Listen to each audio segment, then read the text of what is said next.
Twelfth Night. Orsino, the Duke of Illyria, was deeply in love with a beautiful countess named Olivia.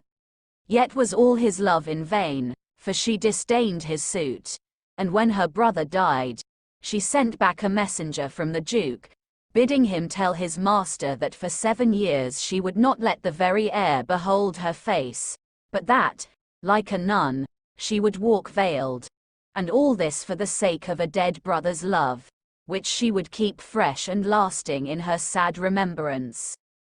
The Duke longed for someone to whom he could tell his sorrow, and repeat over and over again the story of his love. And chance brought him such a companion. For about this time a goodly ship was wrecked on the Illyrian coast, and among those who reached land in safety were the captain and a fair young maid, named Viola.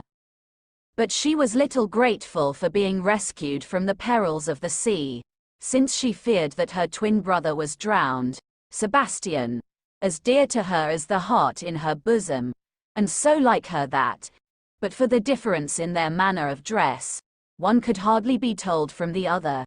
The captain, for her comfort, told her that he had seen her brother bind himself to a strong mast that lived upon the sea, and that thus there was hope that he might be saved.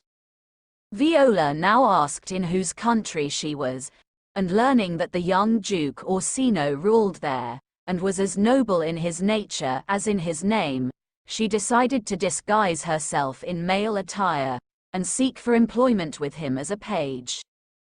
In this she succeeded, and now from day to day she had to listen to the story of Orsino's love. At first she sympathized very truly with him, but soon her sympathy grew to love. At last it occurred to Orsino that his hopeless love suit might prosper better if he sent this pretty lad to woo Olivia for him. Viola unwillingly went on this errand, but when she came to the house, Malvolio, Olivia's steward, a vain, officious man, sick, as his mistress told him, of self-love, forbade the messenger admittance. Viola, however, who was now called Cesario, refused to take any denial, and vowed to have speech with the Countess. Olivia, hearing how her instructions were defied and curious to see this daring youth, said, "We'll once more hear Orsino's embassy." When Viola was admitted to her presence and the servants had been sent away, she listened patiently to the reproaches which this bold messenger from the Duke poured upon her, and listening she fell in love with the supposed Cesario, and when Cesario had gone, Olivia longed to send some love token after him. So, calling Malvolio, she bade him follow the boy. "He left this ring behind him," she said, taking one from her finger. "Tell him I will none of it." Malvolio did as he was bid, and then Viola, who of course knew perfectly well that she had left no ring behind her, saw with a woman's quickness that Olivia loved her. Then she went back to the Duke, very sad at heart for her lover, and for Olivia, and for herself. It was but cold comfort she could give Orsino, who now sought to ease the pangs of despised love by listening to sweet music, while Cesario stood by his side. "Ah," said the Duke to his page that night, "you two have been in love." "A little," answered Viola. "What kind of woman is it?" he asked. "Of your complexion," she answered. "What years?" "Faith," was his next question. To this came the pretty answer, "About your years, my lord." "Too old, by heaven!" cried the Duke. "Let still the woman take an elder than herself." And Viola very meekly said, "I think it well, my lord." By and by Orsino begged Cesario once more to visit Olivia and to plead his love suit. But she, thinking to dissuade him, said, "If some lady loved you as you love Olivia—" "Ah, that cannot be," said the Duke. "But I know," Viola went on, "what love woman may have for a man. My father had a daughter loved a man, as it might be, she added blushing, perhaps, were I a woman, I should love your lordship. And what is her history? He asked. A blank, my lord, Viola answered. She never told her love, but let concealment like a worm in the bud feed on her damask cheek. She pined in thought, and with a green and yellow melancholy she sat, like Patience on a monument, smiling at grief. Was not this love indeed? But died thy sister of her love, my boy? The Duke asked, and Viola, who had all the time been telling her own love for him in this pretty fashion, said, I am all the daughters my father has and all the brothers, sir. Shall I go to the lady? To her in haste, said the Duke, at once forgetting all about the story, and give her this jewel. So Viola went, and this time poor Olivia was unable to hide her love, and openly confessed it with such passionate truth, that Viola left her hastily, saying, Nevermore will I deplore my master's tears to you. But in vowing this, Viola did not know the tender pity she would feel for others' suffering.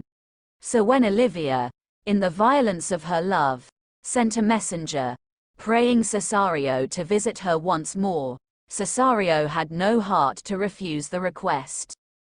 But the favors which Olivia bestowed upon this mere page aroused the jealousy of Sir Andrew Aguecheek, a foolish, rejected lover of hers, who at that time was staying at her house with her merry old uncle Sir Toby. This same Sir Toby dearly loved a practical joke, and knowing Sir Andrew to be an arrant coward, he thought that if he could bring off a duel between him and Cesario, there would be rare sport indeed. So he induced Sir Andrew to send a challenge, which he himself took to Cesario. The poor page, in great terror, said, I will return again to the house, I am no fighter. Back you shall not to the house, said Sir Toby, unless you fight me first. And as he looked a very fierce old gentleman, Viola thought it best to await Sir Andrew's coming, and when he at last made his appearance, in a great fright, if the truth had been known, she tremblingly drew her sword, and Sir Andrew in like fear followed her example. Happily for them both, at this moment some officers of the court came on the scene, and stopped the intended duel. Viola gladly made off with what speed she might, while Sir Toby called after her, a very paltry boy, and more a coward than a hare. Now, while these things were happening, Sebastian had escaped all the dangers of the deep, and had landed safely in Illyria, where he determined to make his way to the Duke's court. On his way thither he passed Olivia's house just as Viola had left it in such a hurry, and whom should he meet but Sir Andrew and Sir Toby.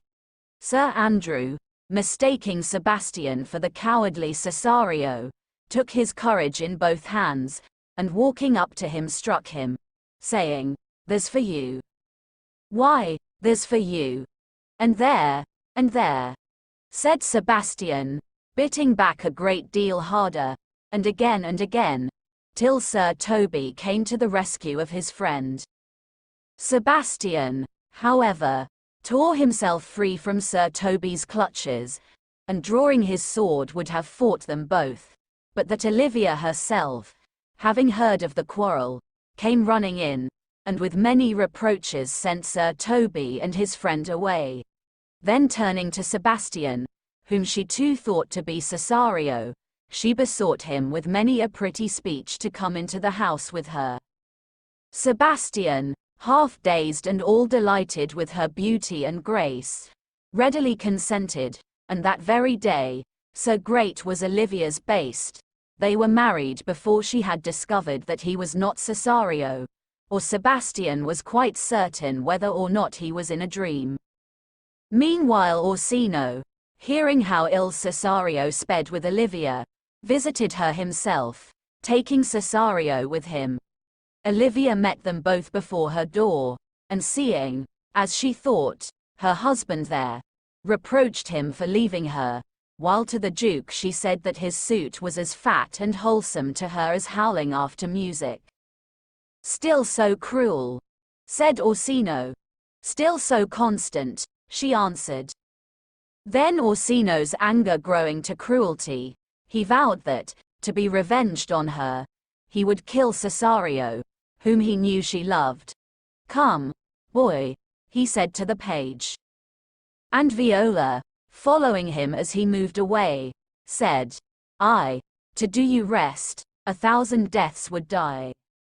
A great fear took hold on Olivia, and she cried aloud, "Cesario, husband, stay." "Her husband?" asked the Duke angrily. "No, my lord, not I," said Viola. "Call forth the Holy Father," cried Olivia.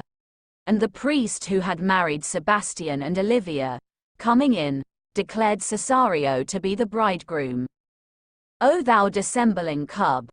the Duke exclaimed. "Farewell, and take her, but go where thou and I henceforth may never meet." At this moment Sir Andrew came up with bleeding crown, complaining that Cesario had broken his head, and Sir Toby's as well. "I never hurt you," said Viola, very positively. "You drew your sword on me, but I bespoke you fair, and hurt you not." Yet, for all her protesting, no one there believed her, but all their thoughts were on a sudden changed to wonder, when Sebastian came in. "I am sorry, madam," he said to his wife, "I have hurt your kinsman. Pardon me, sweet, even for the vows we made each other so late ago. One face, one voice, one habit, and two persons," cried the Duke, looking first at Viola, and then at Sebastian. "An apple cleft in two," said one who knew Sebastian, "is not more twin than these two creatures. Which is Sebastian?" "I never had a brother," said Sebastian. "I had a sister, whom the blind waves and surges have devoured. Were you a woman," he said to Viola, "I should let my tears fall upon your cheek, and say, 'Thrice welcome,'" drowned Viola. Then Viola, rejoicing to see her dear brother alive, confessed that she was indeed his sister, Viola. As she spoke, Orsino felt the pity that is akin to love. "Boy," he said, "thou hast said to me 1,000 times thou never shouldst love woman like to me. And all those sayings will I overswear," Viola replied, "and all those swearings keep true." "Give me thy hand," Orsino cried in gladness. "Thou shalt be my wife, and my fancy's queen." Thus was the gentle Viola made happy, while Olivia found in Sebastian a constant lover, and a good husband, and he in her a true and loving wife.